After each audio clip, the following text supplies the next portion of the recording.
Hello, and welcome back everybody here at Daily Plays. Player here bringing you another episode of Bundle Rumble. This is March of the Machines, day number 5. Maybe already day number 5. Jeez, pack number 5. You know the drill. We crack one pack per day, see what we get. That's something nice. And basically just take a look into the wonderful world of, well, actually, currently it's all the worlds, because, New Phyrexia is thinking they can take on all the worlds at the same time. So yeah, let's see how this turns out. With the actually we learned the name yesterday. I think it was the Realm Breaker is how it's called. We need to look that card up again, but we had it on one of the Ren cards. They told us how it's called. Anyways, we know I already waste a lot of time during the pack opening, so let's not waste much during the start. Let me get this open and let the party start for real. Hello, 300? Ooh, maybe we have another list card, or it's a flip placeholder card. I would bet it's a flip placeholder card. Let's see. Ooh. Borborygmos, is that you? That is a very interesting art for Borborygmos. Looks like he's currently impaling one of those. I think it was Realmbreaker things. And what is this on his head? Is this flip totally off? I'm not sure how to pronounce it. Basically, that one little homunculus that's totally lost. Supposed to be him. This is a very interesting. I hope I can get it focus on the camera. Very interesting art. Very interesting art. Let me actually see who it is. Is it just Borborygmos or is it a fusion card deal? Yeah, it's Borborygmos and I'm not sure how to pronounce it. I'm sorry. Well, if it's actually supposed to be pronounceable. I mean, we know it's basically the little homunculus guy there on his horn. Go ahead. They are looking. This is a really interesting art. So I think I really just want to have this card just for owning the artwork, like on the actual card, not of course the art card. I mean that one I now own. You know what I mean? I think this is cool looking, interesting style actually. Let's see. This is already a nice starting pack. Let's see what do we. Ooh, it's going on. Say it's going on nicely because we got a foil in, but it's of course the foil in or the land of the entire cycle. I was already telling you guys and gals. I like the least. It's the island. And we can see clearly again the invasion symbol or the Phyrexia background there, as well as the whole of the Realm Breaker foreground. Is that? I'm pretty certain it was Realm Breaker. Yeah, we already talked a lot of this one. I mean, it's not a bad artwork. Like I know there are artworks. I can't name them from the top of my head that I disliked more in the past, but definitely not on my top 10 list. Anywhere close. Yeah, great. Meh. Let's see how it goes on. Oh there, you're looking hungry. A snack?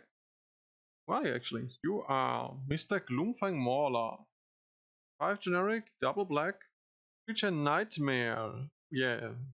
You would meet me in the dark alley. I definitely would have nightmares of that. It's a 5/5. Okay, still my 5/5. Not too great yet. Let's see what else it has. Swamp cycling for 2. Okay. So you can ramp towards him with himself. That's interesting. And he has backup 2. So when this creature has the battlefield, put 2+1/+1 cost on target creature. That's another creature gains the following ability on end of turn. Menace. Okay. So we can either get a 7 mana 7/7 Menace, or we can get a 5/5 and push another one and give it Menace. Now if you could... Ooh, camera, what are you doing right now? What are you doing? If this would be splittable, like if you could put 1+1/+1 card on one creature and one on the other creature and give both of them the Menace boost, that would be sick. I mean, this isn't bad. I shouldn't complain too much. I mean, 7 mana for a 5/5 is meh, but since you can get a 7/7 technically if you have nothing else on the board, or you can just push something and push through with Menace, so yeah. I mean, this thing definitely screams nightmare to me. I mean, at first, when I just saw a glimpse that when I was holding it down there, like, this is a werewolf, but nope, this is a freaking nightmare. Or horror. Actually, I would have said more horror actually than nightmare, but I think in this set horror is more for the Phyrexians. So I was wondering if this is supposed to be a Lotus that's smashing, but I think it's just a random Venus Flytrap? Actually, what is that? What is it smashing here? Maybe remains of... Remains of Phyrexian? I don't know, it's weird. Yeah, weird. It doesn't seem that it itself is Phyrexian goals. I mean, it doesn't have the type, it doesn't have horror. So I think this is just a normal piece that just wants to defend its territory. Oh, cool. And looks like we have another thing that wants to defend its territory, because it seems to be ripping some Phyrexians apart. Who are you? Your name is Tidal Terror. You're a 4 generic double blue. What's up with those high mana cost spells? Creature Octopus 5/6. Okay. Whenever Tidal Terror attacks, you may tap 2 other untapped creatures you control. If you do, Tidal Terror can't be blocked this turn. There's Island Cycling. Interesting. That's another big chunky guy, similar to this one, with evasion and cycling. So I think this is sort of a...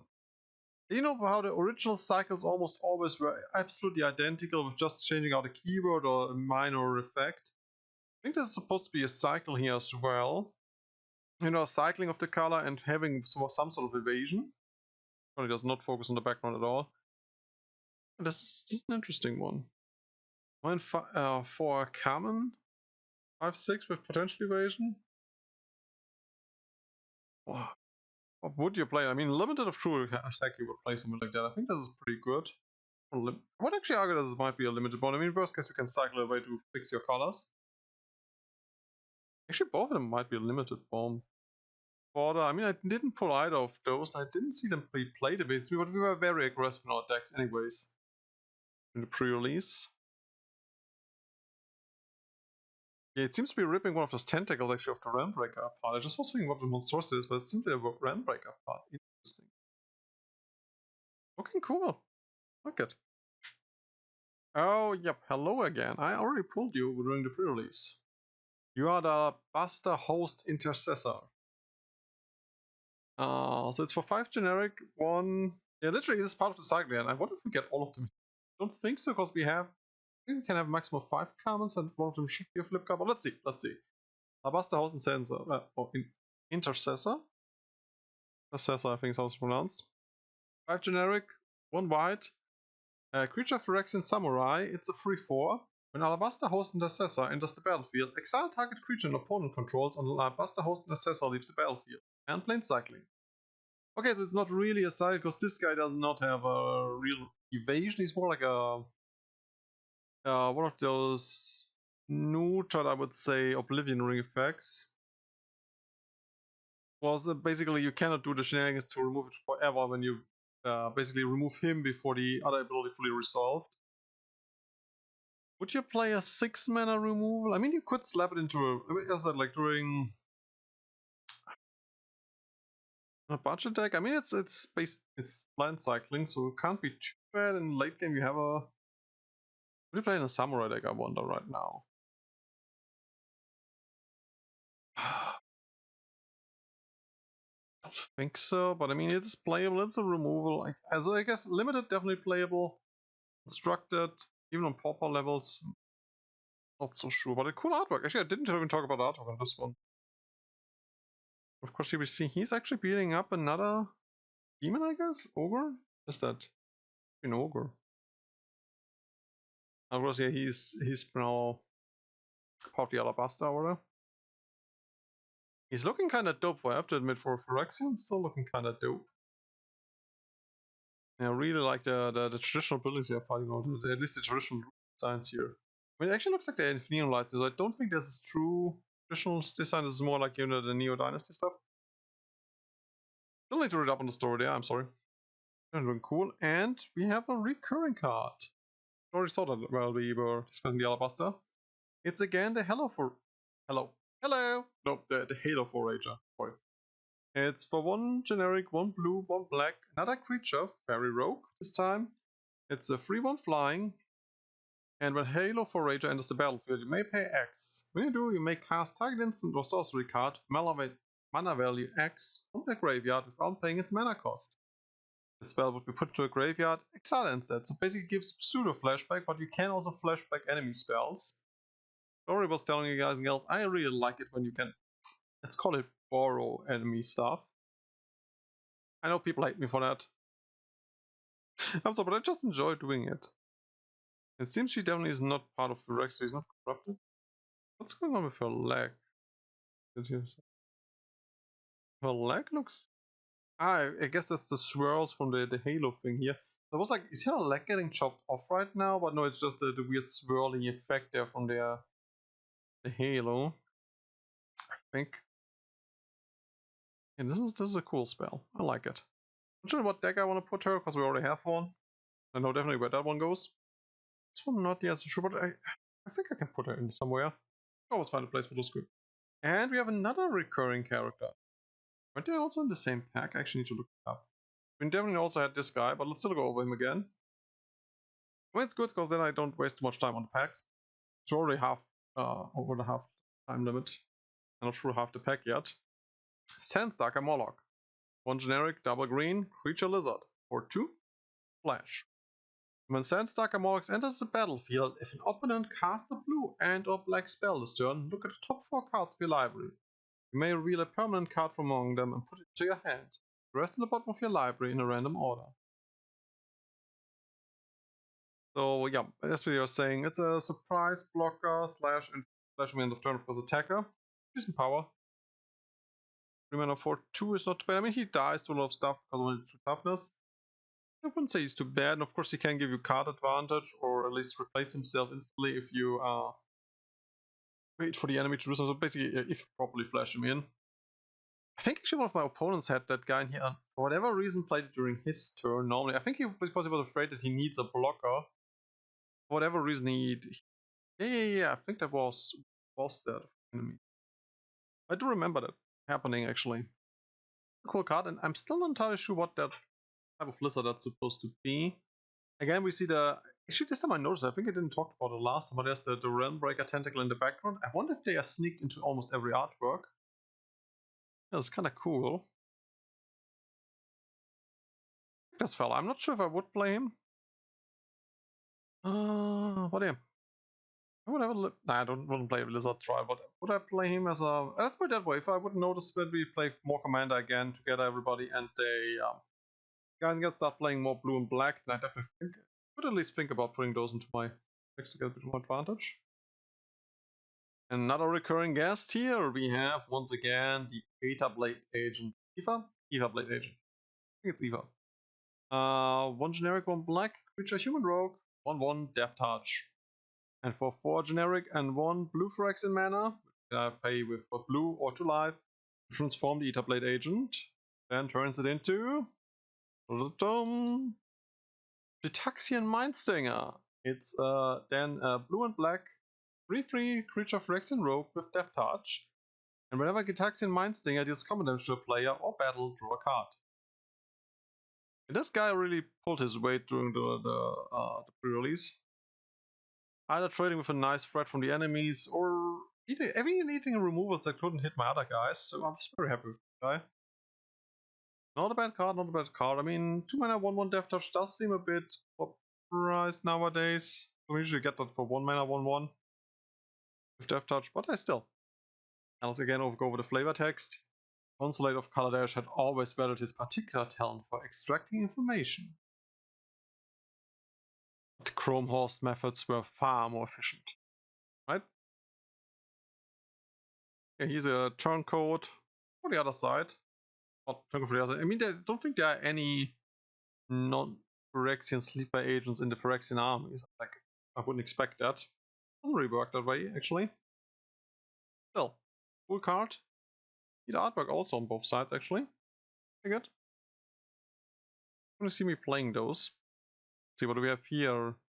Ooh, Invasion of Eldraine. Have I been to Eldraine? I think so. Oops, and why is the camera glaring right now? That's bad. And why is the camera shaking? Hello. Hold on. Invasion of Eldraine for 3 generic, 1 black, battle, siege, per usual. It has 4 defense counters, and when Invasion of Eldraine enters the battlefield, what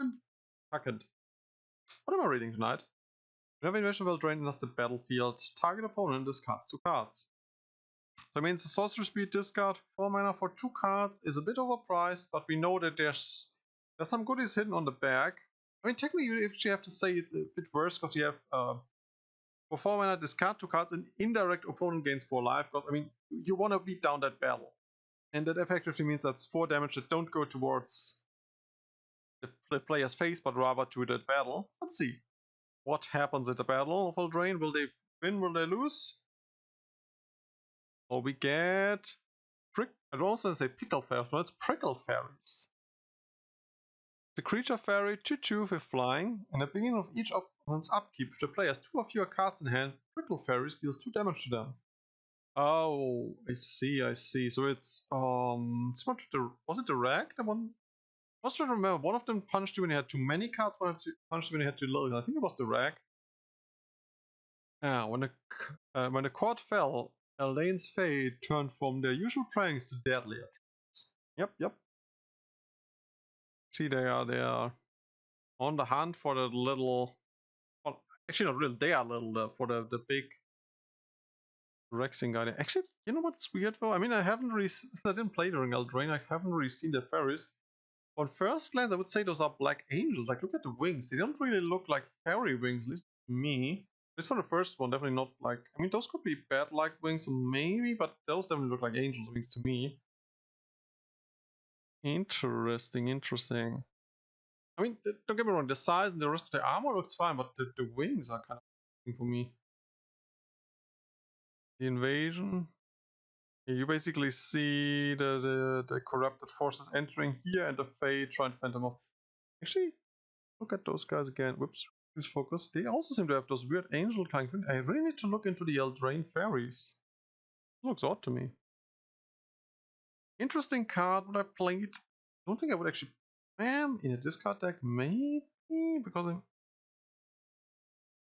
I mean, this card deck you usually don't kill with combat damage anyways, so yeah, will it pay off in the long run? I mean, it has to stay around for at least a turn where it triggers, and being able to beat to repay it, but it can repay itself technically in 1 turn.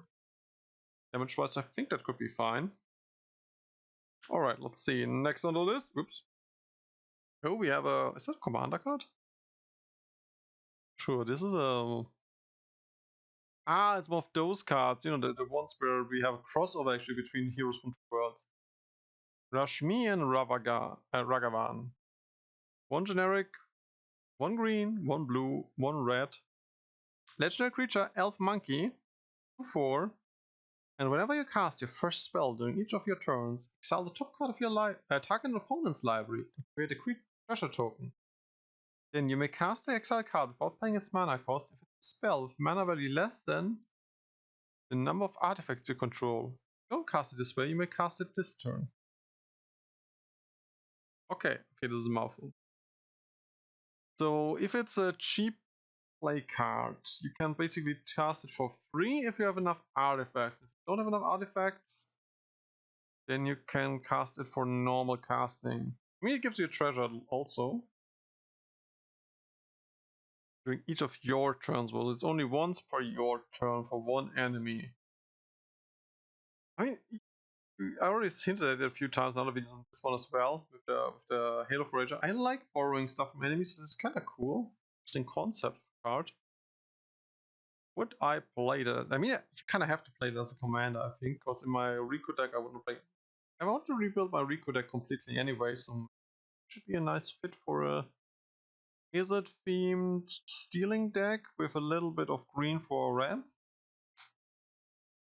The thing is, well, she wants artifacts, and usually in this color version, at least I usually play normal ramp spells, not artifact ramp or stuff like that, and you can't have that. Ooh. Not sure, everybody. Because I must say, I don't know who Rashmi is. I mean, I would assume from the background, I think she is from Kaladesh, maybe, potentially. I mean, I know Ragavan is from the Ixalan, pretty certain. But what is she? And we see actually a tower that could be from Kamigawa Neo Dynasty in the background. Kamigawa, basically. Weird. Who she's from? I mean, those are supposedly, I guess, Phyrexian insects? Cool card, definitely commander. Or basically literally played as a commander. I think she could be pretty strong if you build the deck right. Don't know if I would want to play her, honestly. Cool card. Hey, look who it is. We were talking about it because we had the art card, I think, yesterday? I know we had the art card for sure from her. Zada, Hedron Grinder. 4 generic, 1 red. Legendary creature, Goblin ally. It's a free, and whenever you cast an instant or sorcery spell that targets only Zada, Hedron Grinder, copy that spell for each other creature you control that the spell could target. Each copy targets different of those creatures. Ooh, wasn't there another legendary creature that had a similar effect? When you target them, they target copied for every other one? I think not the legendary creature, but I think of Precursor Golem right now. Copied for each other golem, that's interesting. Weird thing is, I guess you would play that in a mono red pump deck? Or like, basically a beatdown deck that's single target pump spells, but red single target pump spells usually aren't that great. So either she's part of the 99 in a commander deck, or she has a really cool artwork, don't get me wrong. Really cool artwork, and also an interesting ability. I don't think I would play her as a commander though. At least I would. She also has a flavor text, what does she say? Her delight, she was able to fully realize the explosive magical potential of heat. Yup. Tada smash! Definitely a cool card, but it's like not my cup of tea, I must say. And we got another siege, rare this time. Invasion of Arcavios. I think that was actually also a rare I had during pre-release, but I don't quite remember what it did. So let's look at it together, shall we? Again, it's a battle siege, so it comes to play with 7 defense counters. Okay. Invasion of Arcavios enters the battlefield. Search your library, graveyard, and/or outside of the game for an instant or sorcery card you own. Reveal it and put it into your hand. Search your library this way, shuffle. Okay, so it's a tutor effect, very expensive, like mana cost wise. I know it's basically a mixture of the Cunning Wish, I think it was, mixed in with Mystical Tutor. It's almost actually the same mana cost, but I mean it's sorcery speed. I think Cunning Wish was at least an instant. So we could actually get something more sideboard or from the main deck. Oh, and graveyard. Okay. I see. So basically, just mix 3 cards together. I'm wondering how. Yeah, so pseudo flashback basically for spell. Because you get one of the graveyard and put it into your hand. So, yeah, interesting. Avios, is that the name of the was this academy and also the girl in the background? Is that from Strixhaven? Oh, no. They look similar, and they are kind of on the hunt for something. I mean, we clearly see that. Looking for spook kids, I guess. What happens? Will they defend it successfully or will they fail? Let's find out. When we successfully break the invasion, we got Invocation of the Founders. Okay. When you cast an instant or sorcery spell from your hand, you may copy that spell. Ooh. You may choose new targets for the copy. Okay, so hard to break. Okay-ish effect, I guess. I mean, for the mana cost a bit high price, but the afterwards effect, like I think for 5 mana, this is actually well worth it. I mean, the problem will most likely be breaking the yeah, I don't think an enemy actually would help you. Like, even if a commander game, most of the time people would not want you to get this effect side. So I guess they would rather, let it sit there and let you do whittling down of it. But yeah, when we cast an instant space and you may copy the spell and choosing how to copy, definitely great. Does not restrict as the other one that I remember from the top of my head, where you had to play a single target spell. Copy it. This one just copies all of them. No professors, no grades, no room for mistakes. Yeah, those seems to be the. I think this is Dina. Is that actually the name of the world of Strixhaven? Of Arcavios? Or is that basically the archives, the Arcavios? You guys and girls need to help me out with that because I have no clue. As I didn't play during Strixhaven. Just know a little bit about it. Cool card. And I think it also could fit in some of my dealing, thieving, shenanigans teams. I mean, if you play the. Did you need to play from my hand? From my hand, okay. Yeah, right, because you just copy the spell. It's not like you cast the copy, you just copy the spell. Okay, gotcha. Alright, and next thing we have a foil. When I'm looking at time, we also have a little time left. So Shivan Branch Burner. 5 generic. Double red. Convoke on a red card. Interesting. It's a 4/4 creature dragon. I said the Convoke too early, but I mean technically it has Convoke and Flying and Haste. So it's Shivan Dragon basically without Pump. But you can cast it early if you have. Ooh, do you want to Convoke for that thing though? Like, would you play it in a normal deck and say, oh yeah, tap down my little dudes and poke that thing in?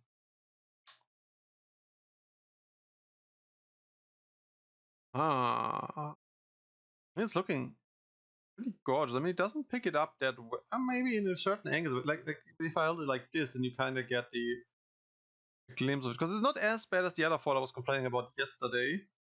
Because actually the dragon is not that foil. I mean, he has a very light sheen on him, but yeah, he actually sticks out from. I think the problem is more that the whole card is red. Or kinda also. Yeah, actually, if I hold it in certain angles, it actually enhances the picture, and other ones it just blends all together into a mishmash. Let's see, the new coalition gave Shift time to prepare a warm welcome for the invaders. Neat. Definitely cool art, but also with all the tentacles down there. So I mean, they really try to invade hard here on Dominaria. But they seem to be falling out. Oh, those supposed to be Dominarian defenders standing on one of those tentacles there, or are those Phyrexian invaders that get? Hello, Conley. Or are those basically Phyrexian invaders that are trying to get in there and are shocked by the dragon roasting their comrades? I don't know. Oh, cool. Oh, it's actually no. We actually got a list card. Not I bet wrong. It was actually a list card. And one of the battle mages, unless. Oh, I know when we started playing Commander back in the day, those guys were kind of. I was like, because these special ones, like for example, the Bant one was pretty good. Not sure what its faction name was, but basically those guys. I mean, they basically bring for 3 mana 2 body most of the time, or 4 mana 2 body, something like that. So very weak body, but you could basically kick them pretty hard, actually. Just kidding. To get 2 additional spell effects onto them, which are usually very neat. I think the Bant one was pretty good. It was basically the white dude that could draw you 2 cards and I think destroy an artifact. Yeah, that was pretty good actually. So like he could replace himself and draw you an additional card. I mean, yes, it costs a lot of mana, but these guys are still pretty good. I think most of them were wizards, so they could also bounce them with Rhystic Riptide Laboratory, not Rhystic Laboratory. So yeah, pretty cool stuff. Well, let's see. This is the Stormscape Battle Mage. 2 generic, 1 blue. It's a 2/2 creature wizard. I think nowadays he's actually a Thrawn. I wonder why they didn't print, or did they literally just take the original art and everything print it on? Because I think nowadays he would be a Thrawn wizard. Well, might be wrong, I might be wrong, but I thought they gave a lot of those blue-skinned, white-haired guys, because I think those are the Thrawn, or Meta-Thrawn technically, but I think they just have the Thrawn creature type. Anyways, you can kick him for a white and or 2 generic and a black. When the Stormscape Battle Mage enters the battlefield, actually, this is the old world. It comes into play. Yeah, this is old when they just copy pasted the old. I never really paid attention to it on the other cards, actually. Honest. Oops, sorry, I'm currently glaring right now. Sorry. You guys can't even see what I'm talking about the whole time. Stormscape Battle Mage comes to play. If you pay the white kicker cost, you gain 3 life. So it's a healing bomb basically attached to it. I think that's healing bomb. And when Stormscape Battle Mage comes into play, if you paid the other kicker cost, the 2 generic 1 black, destroy a target non-black creature. That creature can't be regenerated. But at least, so basically, most of the time you just want to play it for the other mode. I mean, you have to be in Esper colors to be allowed to play him in Commander, but you most of the time just playing for the 6 mana, having a 2/2 body and destroy creature. I mean, it's not great, but usually the good thing about those guys was that they were more like, if you just need an early game block, you just throw that guy down, have, okay, 3 mana 2/2, not great, but it still does something. If you have the spare mana, you can even defend yourself a bit more by getting the life and, of course, destroying the creature. Yeah, well. Didn't know that those were back in the pack. As I said, I also didn't know that they did them with the unerrata wording. I never really paid attention to the other list cards, but I think most of the cards, funnily enough, that we got from the list were newer cards. I think the errata was on point. Anyway, seeing the time, I was ranting way too long again. I'm sorry. This video seems to be getting longer by the minute, so I'll just call it here. Thanks for watching, stick around, had some fun with me, and catch you in the next one. Bye!